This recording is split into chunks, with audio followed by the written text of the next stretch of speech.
Bom dia! Hoje, na nossa aula de Geografia, nós iremos fazer a correção no livro didático. Vamos lá? Questão número 1, da página 78. Se observarmos, desde a antiguidade, sempre existiram nações que dominavam as outras e formavam impérios em nome de seus líderes.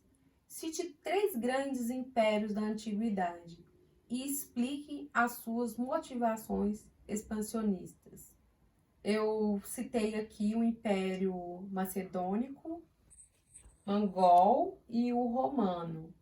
E eu coloquei também que as motivações expansionistas que eles tinham eram conquistar riquezas, conquistar mercado consumidor, conquistar escravos, ter muitos escravos e também cobrar impostos dos povos conquistados. Analise sua questão e olha se ficou coerente com a minha resposta. Não precisa ter mesmo a resposta, né, gente? Mas precisa ter uma coerência. Questão número 2. Qual a importância do fenômeno ultramarino e o controle de novas rotas marítimas para a consolidação do sistema capitalista? Bom, as novas rotas comerciais, elas foram importantes porque à medida que eles iam, conhecendo novos lugares, colonizando novos territórios, eles conseguiam coisas diferentes, produtos diferentes que não tinham na Europa. E aí, a burguesia conseguia se enriquecer, e isso foi importante, esse período da história, porque eles conseguiram, a burguesia conseguiu acumular dinheiro para que houvesse o início da Revolução Industrial. Vamos para a próxima questão. Terceira questão. Peraí, subi demais. Tomando como base os textos lidos, como podemos caracterizar o termo capitalismo? Então, capitalismo é um sistema político-econômico que visa a propriedade privada, que visa o lucro e que tem total liberdade para comercializar, sem interferência do Estado. Vamos para a próxima questão. Questão número 4. O capitalismo comercial teve como principal característica a acumulação de capitais pelos países europeus, como era feita a exploração das colônias na fase do capitalismo comercial. Foi importante porque os habitantes dessas terras dominadas, eles eram obrigados a direcionar sua economia para a produção e exportação de produtos primários em direção aos países dominados, que, como retorno, importavam produtos manufaturados. Lembrando que quando um país, era colônia, ele só podia comercializar com a metrópole. Questão 5. Suas principais características são a livre iniciativa, o predomínio da propriedade privada dos meios e instrumentos de produção, máquinas, fábricas, terras e etc. A oposição entre capital, burguesia e trabalho, proletariado, o trabalho assalariado e a divisão da sociedade em classes estamos caracterizando, estamos falando de quê? Gente, máquinas só pode ser o quê?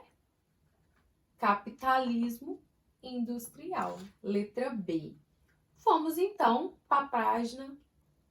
O capitalismo financeiro, surgido a partir do século XIX, passou a adotar práticas empresariais monopolistas, que passaram a controlar a totalidade de uma cadeia produtiva, desde a fonte da matéria-prima até o mercado consumidor. Deixa eu apagar aqui, ficou errado. Relacione práticas empresariais monopolistas corretamente. Então vamos lá, vamos relacionar. Estrutura que se caracteriza por acordos comerciais entre diversas indústrias de um mesmo ramo, as quais, mesmo mantendo autonomia nas suas decisões internas, reuniam-se para dividir o mercado, fixar preços e condições de vida. Então, essa vai ser número 1, cartéis, né? É quando as empresas vão se unir, né? Para colocar um preço só nos produtos, para não ter concorrente. Então, vamos lá para a próxima. Empresas com atuação mundial de capital aberto. Vai ser, então, transnacionais, né? Estão presentes no mundo todo. Número 4. Gigantesco conglomerados empresariais formados a partir da fusão de empresa e setores diferentes. Essa daí vai ser questão... vai ser holds.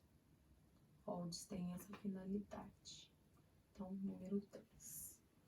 Diversas empresas de um mesmo ramo se fundem em uma única estrutura que passa a controlar a produção e a distribuição das mercadorias, regulando a oferta de bens e estabelecendo os preços de acordo com seus interesses. Só pode ser número 2, trusts.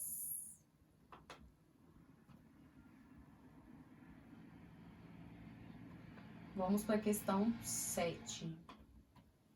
Diferencia as práticas capitalistas keynesianas das práticas capitalistas neoliberais, numerando A.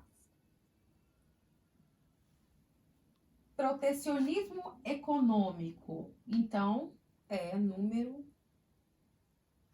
1. Livre circulação de mercadoria, serviço e capital.